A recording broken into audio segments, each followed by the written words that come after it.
हे बघा, आज आम्ही कुठे आलोय. तर काल माझा झाला होता बड्डेच्या दिवशी मला बरं नव्हतं, म्हणून मीच गणूला बोलली की मी कुठेच बाहेर येणार नाही. सो गणूने दुसऱ्या दिवशी मला घेऊन आलेला हॉटेलमध्ये. मी, माझा भाऊ आणि गणू. आम्ही काय प्लॅन केलेला माहिती आहे, माझ्या भावाने आणि मी, की आपण काहीतरी चिकनचं खायला जाऊया. घरामधून आम्ही लवकर निघालेलो, म्हणून मी त्याला बोलले की आपण पहिला मार्केटमध्ये फिरून येऊया, नंतर आपण काहीतरी खायला जाऊया. आम्ही खायला जाणार होतो हे गणूला माहीत नव्हतं. त्याने स्टेशनला आम्ही पोचल्याच्या नंतर कॉल केला की मी पण स्टेशनच्या इकडे आहे.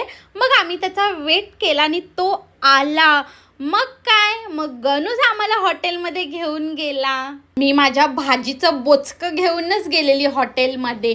मग आता मी इकडे आलेली हात धुवायला. माझ्या बड्डेला ना खूप प्लॅन होते, पण त्या प्लॅनप्रमाणे काहीच झालं नाही, कारण मला बड्डेच्या एक दिवस अगोदरच बरंच वाटत नव्हतं. मग माझा बड्डे पण पूर्ण तसाच गेला. बड्डेच्या दुसऱ्या दिवशी न्यू इयर येतो. सो आमची ही न्यू इयरची पण पार्टी आणि माझ्या बड्डेची पण पार्टी. पहिला गणूने काय मागवलं माहिती आहे तुम्हाला? Chicken crispy. माझी खूप फेवरेट आहे. आता इकडे आलेली आमची चिकन तंदुरी. वाव, बघायला तर एवढी छान दिसत होती ना. आता आम्ही खाऊन पण बघणार आहे.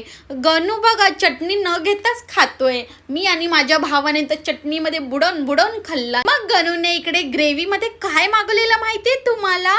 बटर चिकन आणि भाकरी. वाव, आज तर मज्जाच येणार. चिकन क्रिस्पी, चिकन तंदुरी एक नंबर होती, पण ही ग्रेव्ही खूप घाण होती. घाण मीन चांगली होती, पण खूप गोड होती. नंतर आमचं मूडच गेला. आम्ही तरी 2-2 भाकऱ्या खाल्ल्या. मी नंतर गणूला बोलली आता बस झालं, नाही तर सगळंच वर येईल. नंतर आम्ही आता घरी जाऊन खूप मज्जा पण करणार होतो, कारण आज होता न्यू इयर. आणि आमच्या इकडे न्यू इयरला एवढी मज्जा येते ना. आमच्याकडे गार्डन आहे, तिकडे आम्ही आज जाणार होतो. मग इकडे आम्ही आता लवकर खात होतो, कारण आता घरी जाऊन मला काहीच कामं पण नव्हती. नंतर इकडे आमचं बिल पण आलेलं आणि गणूने इकडे बिल पे केलं. आणि नंतर आम्ही इकडे बडेशोप वगैरे खाल्लं. आणि माझा भाऊ इकडे कॅमेरे शोधतोय की जास्त घेतला आणि कॅमेरामध्ये रेकॉर्ड झालं. तर आता त्याला काय सांगू, मी त्याचं शूटच करते आणि तो माझ्या कॅमेरामध्ये रेकॉर्डच होतोय. नंतर आम्ही ते बाहेर आलो आणि आता आम्ही घरी जाणार आहे. मध्ये आल्याच्या नंतर गणू काय बोलला माहिती आहे मला, की माझं पोट खूप भरलंय. आम्ही घरी थोडा आराम केल्याच्या नंतर आता आम्ही जात होतो न्यू इयर सेलिब्रेशन करायला. तुम्हाला सर्वांना आमच्याकडनं हॅपी न्यू इयर. तर भेटूया आपण नेक्स्ट ब्लॉगमध्ये. बाय.